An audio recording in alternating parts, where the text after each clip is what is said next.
But yeah, let me know if you think of something that's doable, and I'll help you out with it. I'm down. Yeah, I'll throw you ideas every now and then. Like, we're both content creators, right? So it works in our favor. But I would suggest, if I ever am doing something like this, like, yeah, definitely get the footage for you as well, if we've got like a scripted event or something like that, because even if you don't plan on using it now. I don't edit. I don't use any editing software other than stuff to help me just make TikToks. I suck at it. I'm Yeah. terrible at it, and it No, drives me nuts. it's totally fair. Everyone has their strengths, right? Like, our entire approach to the business is different too, because like, you're going online every day and it's working, dude. I'm watching you grow. Like, you are like building up steam because you've been doing it consistently. For me, I do contract work, right? I work, like, I work for weeks on end, and then I come home and I've got as much time off as I want, right? So that's why I started making money off of my hobbies and like my general life. Like, even when I go out and party, I record that footage. That's cool. But the reason that I don't like streaming is because it's the same thing. It's still a 9 to 5 job. With editing, like, you do that content and it's making you money for the rest of your life. It's no longer an hourly wage, just like everything else. Sure, you might get big donations during that one time you were streaming, but like I said, it's still a 9 to 5 job, but it's passive income with editing. So I really like the business model for the end game better, but it's a lot of build up too. Like, you got to put a lot of work into it. No, and I definitely want to do that. I just like, I've tried to teach myself like Adobe and stuff like that, and there's just so much there, and it's so overwhelming that I just can't. No, I can't grasp it. So I use Streamladder.com. I go on there, I take my clip or my video, whether I saved it to my PC or it's a Twitch clip. I throw it on there, a couple of quick edits, boom. It's made a 30-second TikTok video. Honestly, I do post TikToks all the time. You see that. So if like, I'll make a suggestion. Like, save your footage, and what you want to do is, like, when you do start making a bit of money off of this, when you do have dedicated time to it, you can actually, like, just hire, I don't even know what it would be, like, no, it wouldn't be a graphics artist. There's got to be a job title. Editor. Yeah, I guess so. And Editors, yeah, just look it up online. You could get some student or something like that who's, like, just learning it. It doesn't need to be top notch, but you could literally have an employee that goes through it, because, like I said, because of the end game possibilities where you're out on vacation and you're still making money. Like, you're sleeping, you're still making money, and it's making you money until the day you die and beyond, right? Like, you could even, like, put it in your will for that, the account goes to your kids or something like that, so that even then it's still making money, especially if you get really big. That's, really possible. And I've got an end game for that. I'm actually going to, like, if I get enough, like, money out of this, I'm actually going to bury, like, a literal, like, treasure trove of gold. And I'm literally putting clues into my videos as to where it's going to be, like, slowly over time. Like, I've had this plan this whole time, and you need ciphers. Like, you need a book, and you need to be able to decipher codes and stuff like that. It's really, really intensive. Like, no one will ever find it in a single lifetime. But what that'll facilitate is people watching my videos over and over, making money, trying to find the codes and the secrets and, like, the clues. So, like, the longer the treasure remains hidden, the more money I'll make, and I'll probably make more money than the gold was ever worth. Right. And I could pass that on to my kids so that it's always making money. That's a neat idea. I like that. Yeah. No, my goal is to get enough viewership. Not viewership, but get enough followers on TikTok and YouTube that I can actually start monetizing stuff. That's the other thing.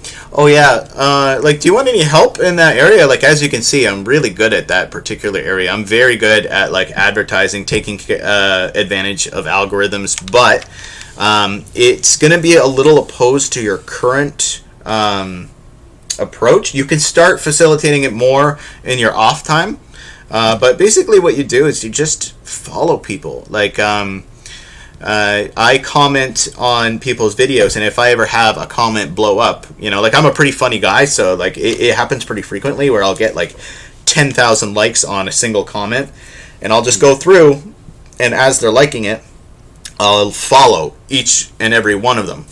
And then, like, eventually I've got to come to a breaking point and I've got to unfollow people, but I'll just make sure that they're real accounts, right? And the reason I do it that way is because there's a system in TikTok where it'll show you friends' videos, not just who you're subscribed to, but friends, and it'll prioritize that. So you want as many mutual connections as possible, but you just got to filter out the bots. And that's basically what I'm building right now. And then when I do come out with content, because like, I don't know if you've ever checked, but I've only have 3 videos. I got 16,000 followers and I've only got 3 videos, right? Yeah, I've been to your YouTube and to your TikTok. Yeah, YouTube I earned. That I straight up earned. But with TikTok, yeah, like it's super easy to get followers. But the way that you're doing it is also, it's got a certain level of purity to it, where, you know, like your subscribers, because they were naturally gained, you're getting more and more focused attention.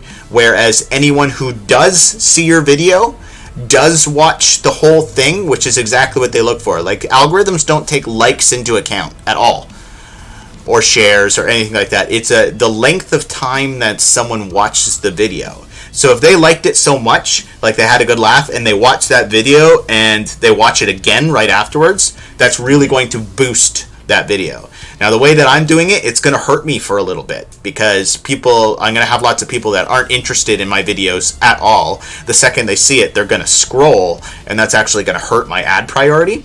But the thing is that the more followers you have, it's literally an advertisement point. The bigger you look, the more likely people are to hit that follow, right? Right. So, like, right now, like, I've built up so many followers and mutual connections and stuff like that. What I'm doing is, you know, in the mutual connections section, now I'm starting to get more into that and deepening the connections that I have and mutual connections, because then I start appearing on more and more people's, mutual connections feed. And by deepening that relationship with the people that do follow me, I create a tighter neural network instead of branching out. Like, when I first started, you basically want as many new accounts as possible.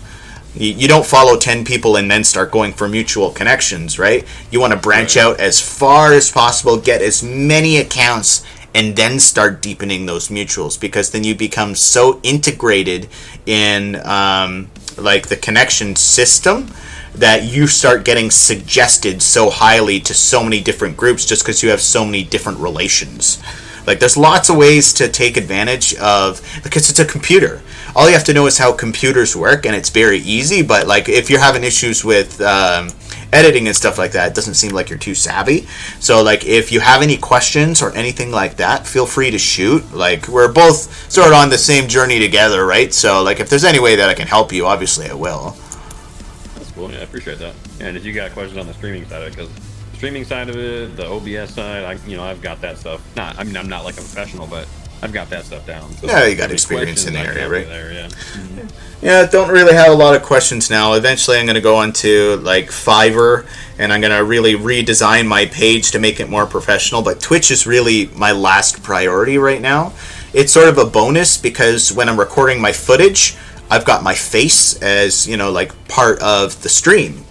So like, if I'm streaming like high PvP action, like Apex or Overwatch or something like that, having my face involved with high performance footage like that is great. Or if I'm doing like a scary story where the entire point is to see someone's reaction. But there's other times where I just record the raw footage to make it more immersive, like if it's just story instead of like high action or anything like that, and it'll draw the audience in better. And I sort of plan things that way.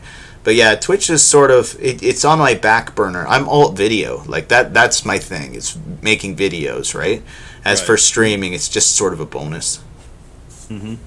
But yeah, streaming's my thing. I enjoy the streaming side of it because, number one, I like playing the games, but I like playing it socially versus like playing solo or doing things by myself. Like, I don't enjoy that. Oh yeah, absolutely. That's why I started streaming 4.5 years ago, was just to have a community to play with, really. And then it's not. Don't get me wrong. I know it's not huge. It's not big, but it got bigger than I ever thought it would. So. No, honestly, man. Like, if you continue, because you're positive vibes. Like I really do see that, you'll go somewhere, you won't be stepping on people's toes, accidentally having some racial blow up or something like that tanks your career or anything like that. You seem like a really positive vibes guy. So yeah, if you keep putting the effort in the way that you're doing it, I do believe that you will make it. You've got the work ethic for it. That's the big thing, right? The way I describe it to all these kids that are like, oh my God, that's amazing. How do you do this, right? The way I describe it is it's a fun job, but it's still a job. You still have to put the work in every single day, and you're doing that. I do it in different ways than you do, but you're putting the work in, and you're getting results because of it. Like, you kind of got to be your own employee and your own boss at the same time. So if you're bad at either one of those, you're not really going to succeed. And you know where your strengths are, and you're playing to them, which is, the good boss part. And you're streaming every day and putting the work in, which is the good employee part. So you're doing it right. Cool. Appreciate that, man. Yeah, well, you earned it. Like, I'm very honest in nature, man. Like, if I see you doing something wrong, like, I don't care if I, like, rip your heart out and feed it to you. I'll tell you the truth no matter what. And so that is, like, really how I see it. I'm not sugarcoating anything. Yeah, that's good. Nothing wrong with that. Yeah. People don't learn anything if they're not told. Yeah, that's the thing. Like, I was actually just having this discussion with someone the other day. Like, it's part of the human condition, right? Like, every one of us has come into existence not knowing anything about anything. Like how many years have we ignored the fact that, hey, like, we can make money off of our hobbies, right? Right. There's so much to discover no matter how old you get. So slowly refining your character over time, it's never really complete. It's an ongoing thing, and I'm actually really proud of the direction that I've gone in. Like, it took me forever to realize it. My dad's like old, gruff, like tradesman, like work hard and, like that's how you succeed. And I really listened to that for a while, but I really started to realize in the modern age especially with COVID. COVID is what did it. I had been recording for years. I knew I was eventually going to do this, but that really kicked it off where I realized, like, I've got no secondary source of income. Right. Like if my job ever fell out, if I ever got hurt or anything like that, I got nothing holding me up here. So, like, luckily I'm in Canada where, like, we've got employment insurance and stuff like that I could live off of, that I've earned, right? Right. But at the same time, like, why am I not, making money on my free time? And so, like, this was the best thing I ever did. I've literally monetized my life. Like, I'm gaming, which is my most popular hobby. Like, it's my favorite thing to do because I like staying mentally occupied. Like, I actually have a genius IQ. Sitting still just isn't for me. Like, it never has been, man. Like, ever. And it stems... I can definitely do some sitting still. Yeah. Like, I can sit still. It's just the mental occupation. Like, I've always got to be mentally occupied. Especially because my high IQ stems from a high-functioning form of attention deficit disorder. So, like, my mind constantly thinks. That's actually, like, I was in your stream the other day. Like, I've got terrible sleeping problems, man. Like, it's just because my mind doesn't shut up. I literally can't stop thinking. But I literally have an idea for the cure for cancer, and I might have disproven gravity, and I can prove it mathematically. Like, just because, the gravity one's funny. Is because I was drunk and I got the spins, and I had this, like, random thought, what if I'm just sensing how the universe is spinning? And then a spinning universe actually really started to make a lot of fucking sense. And it can completely explain the gravitation of matter.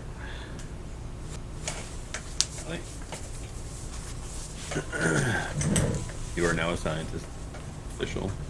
No, I literally am huge in the sciences. Like, I was also saying this on your stream there. The one, that one girl saying that the muscle tension was keeping her up at night. I'm one of the, like, this is self-proclaimed, but, like, I can tell you I'm one of the foremost experts on terpene blending. So, like, cannabis, like, how some weed strains, it'll make you sleepy, other ones you're awake and alert, other ones make you paranoid, yada yada yada. That's not from just THC strains or like indica or sativa. That's from the chemical components called terpenes. And what I do is terpene blending. So I mix terpenes to create very specific highs, and I'm really good at it. I actually have my own edibles group, and there's actually there's one clip on my Twitch of an edibles party that I had where I made edible steak dinner. Like everything that we had was edible, including the steak, and we played scary games, and it was a lot of fun. We had a pretty good time. But I've got a dedicated group to like basically trying out my edibles. And I do it all legally too, which is I'm actually proud of this. I was really smart on this one. So what I do is the edibles are free, but people who donate get priority. So it's first come, first serve. If you bid money first, you're going to get first dibs as opposed to someone who's getting it for free. And because it's so good, and like it became like legendary product. Everybody's like, wow, this is fucking amazing. Like, this is an amazing high. And it gained enough reputation where, like, I never give out free ones anymore. And because it's donation-based, it's a tax-free event. Because it's not technically a sale. So it's another nice little side hustle that I got going on right now. Yeah, it's not bad. I say a lot of the generation are a little younger than that, and they just don't have a drive to do all that stuff. Well, the drive to do the extra. Well, here's the thing, man. Like, I didn't really have that drive in that age either. How did I just switch around my fucking hideout? I've never done that before. What the hell? 15. But yeah, like none of us really had the drive at that age. We were more concerned about, the kind of human beings that we're becoming and discovering how to live, right? It's not like they lack ambition or anything like that. Lack drive, yeah, because they don't really understand the time that they're losing. But at the same time, let them be young. Like, I'm glad that I did it when I did. I wasted too much time. I became an adult at 18. I had to find my way through life. It was out of the house when I was 18. Oh, that kind of family life, eh? Mm-hmm. I was lucky to have a good family, but at the same time, I was pretty much the same, but it wasn't because I had, like, rough parents in any way. It was just sort of like, they're like, okay, get on your feet now. Like, you got to learn how to do it, right? So it was sort of like tough love. It wasn't out of, like, animosity or friction amongst us or anything like that. But, yeah, it was, time to fly, little bird. Yeah, mine was, are you joining the military? No, why? Well, we can't stay here. It's like, okay, no problem. Oh, wow, eh? Yeah. So I bought a plane ticket in New York, and I moved up to New York. Never look back, eh? I came back eventually.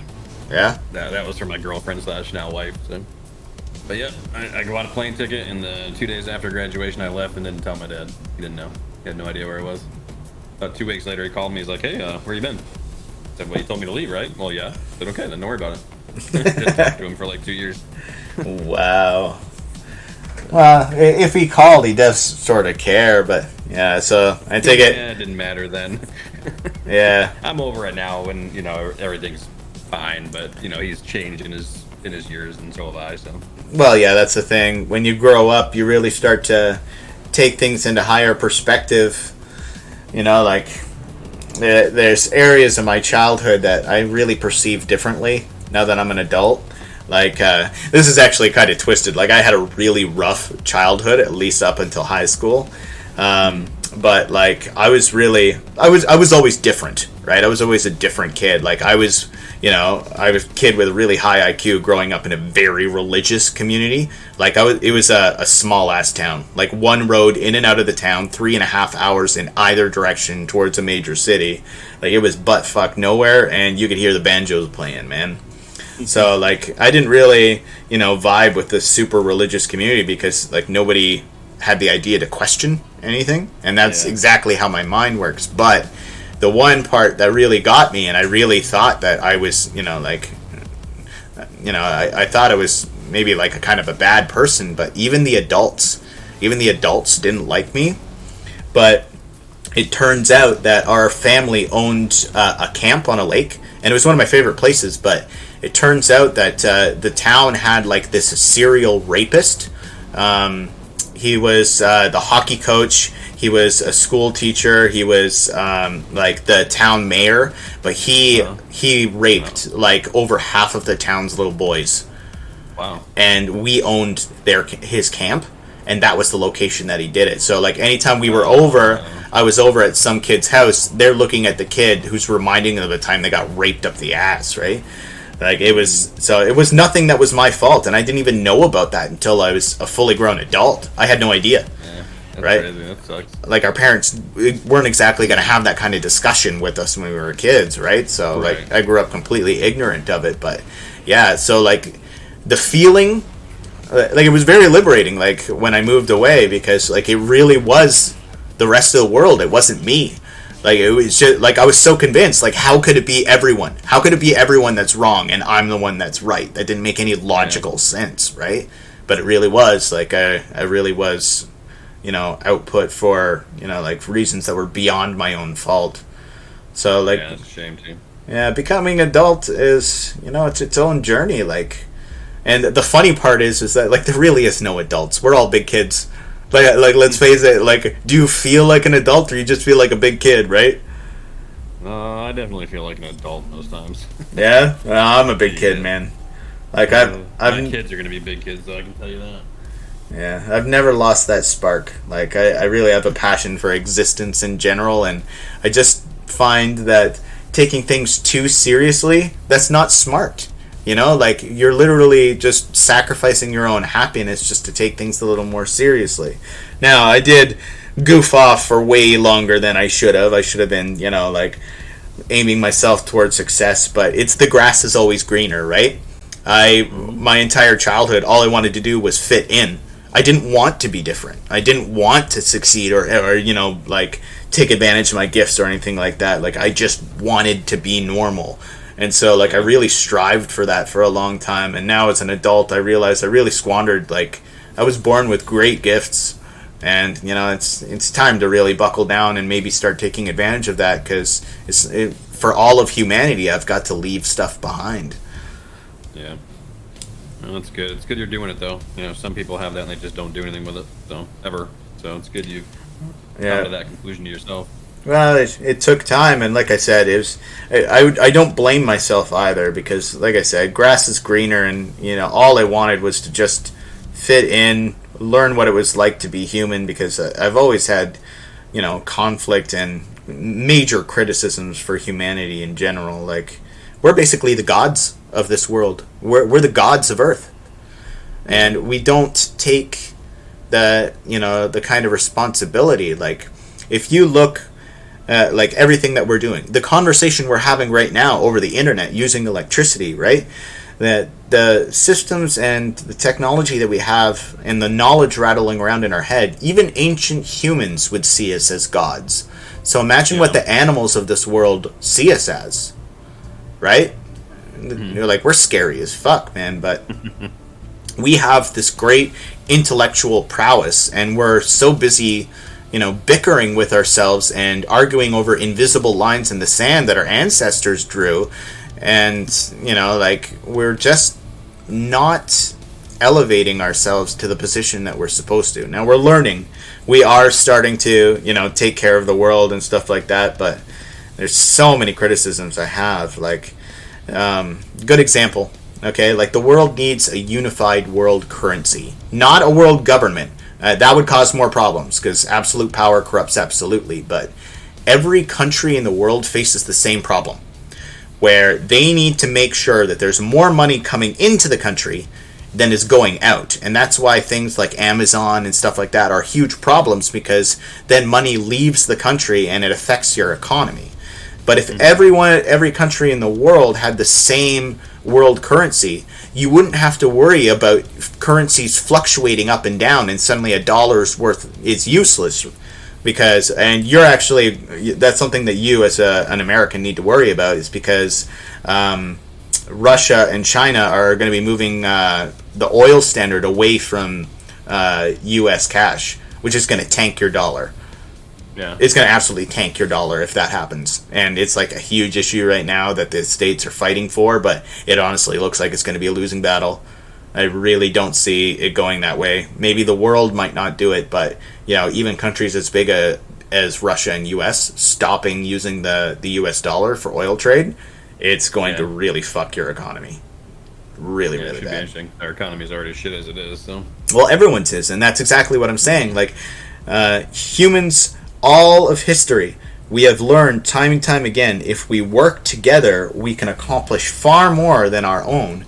But we don't take it that one step further and just say, okay, we as a world, all humans, we're just going to do this together. We're going to control our resources together. We're going to manage our planet efficiently instead of in little sections. You know what I mean? So, like, yeah, I've got lots of criticisms of humanity in general. And we're still very aggressive as a species. 100%. Like we, well, very much so. Like, we're territorial, and it has, it has instinctual benefit. Like, it's an evolutionary thing. Like, women still to this day, like, they like aggressive men in bed, or at least dominant. Like, you don't have to slap them in the face. Some of them do like that, but, like, it's overall dominance and stuff like that. But that's because men who have the capability of being aggressive and dominant have a higher likelihood of surviving, from an evolutionary stage. Right now, we're starting to get into, like, the culture's becoming different, where nerds are starting to be glorified, like Big Bang Theory, like all these shows that are going on that are completely glorifying the nerd culture. You want to know why that is? Why is that? Because nerds are now the ones that make the money. They're better providers than the old, like, the jocks in high school and stuff like that were going to get scholarships and stuff like that. Now it's the nerds that are making all the fucking money, and the technologically advanced. And that's why it's starting to become more and more glorified, and we're starting to go down a direction that humanity hasn't really seen before. Right. So it's sort of interesting in retrospect. That's definitely true. What about you, man? What's your take on humanity? It is what it is.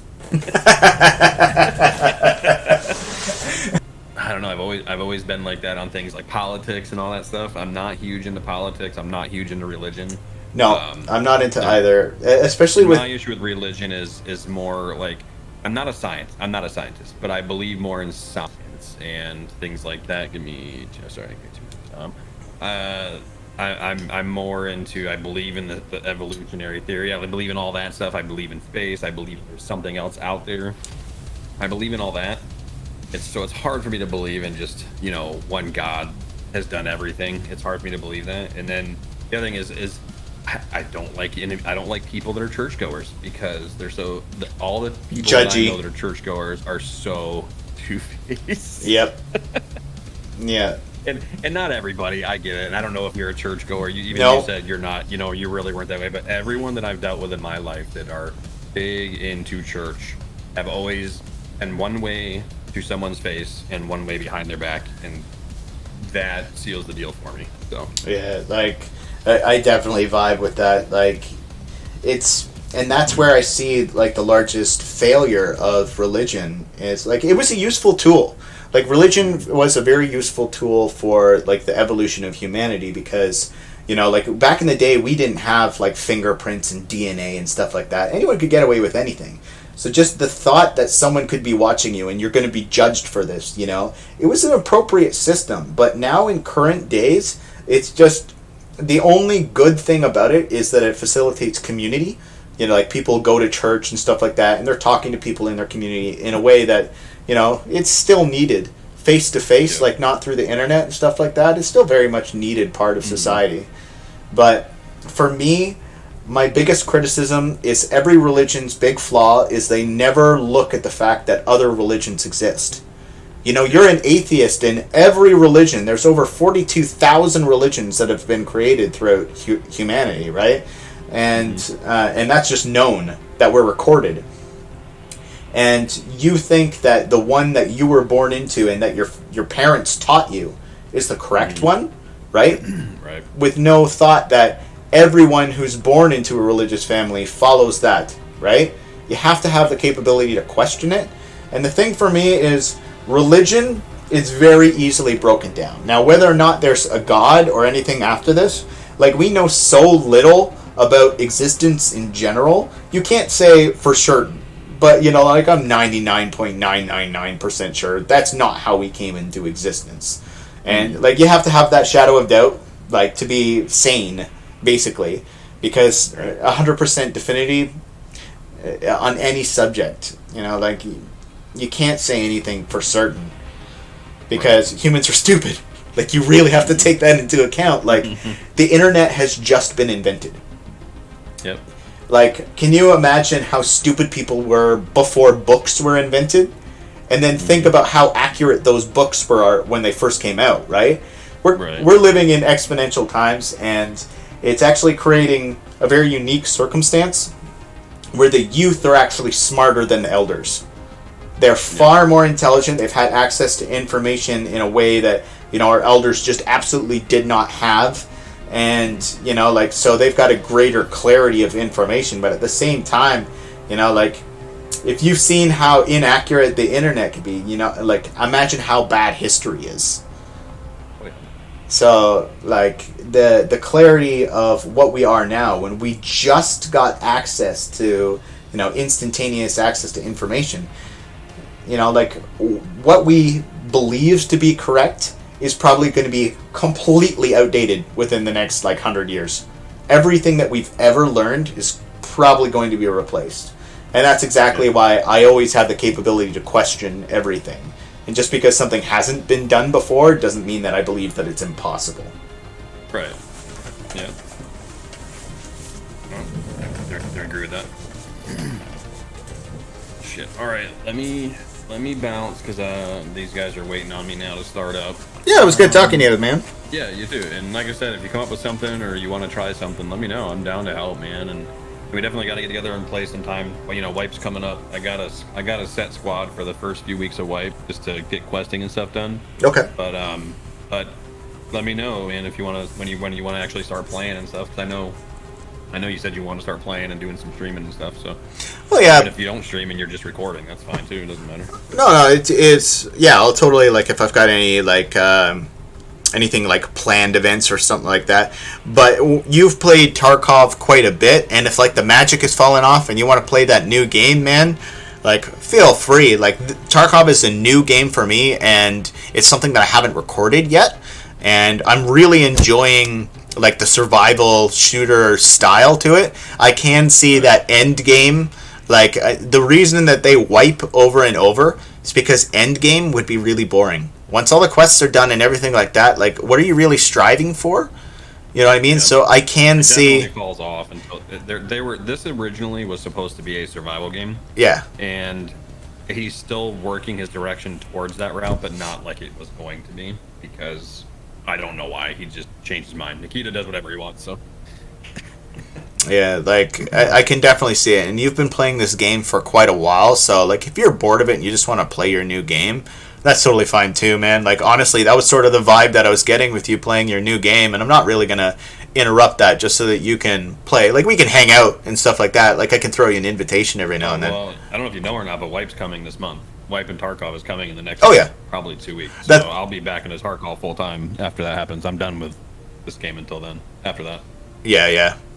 Tarkov is definitely my main game, and I'll be playing it. I'll be playing it from Wipe until mid to late Wipe when I get bored. So I'll be on that. I'll be on that game on a regular. So yeah, like, honestly, the early game is extremely entertaining. I really enjoyed it. Like I said, my only criticism is really, like, the end game. Once everything's done and you got nothing to strive for anymore, I can really see this game getting boring. But when you first start, when all your skills are bad, and, you know, like, it's really, you got a high level of paranoia because you got a very high risk of dying, and because you don't have access to the flea market yet, you don't want to lose your gear. Like, for the love of God, you know, like, you've got to farm for this kind of stuff, and you got to run scav runs, and, you know, like, it's actually worth something at that point. Well, he's got they've got Battlestate has 6 years more that they plan on putting in this game worth of content, so we'll see how that ends up.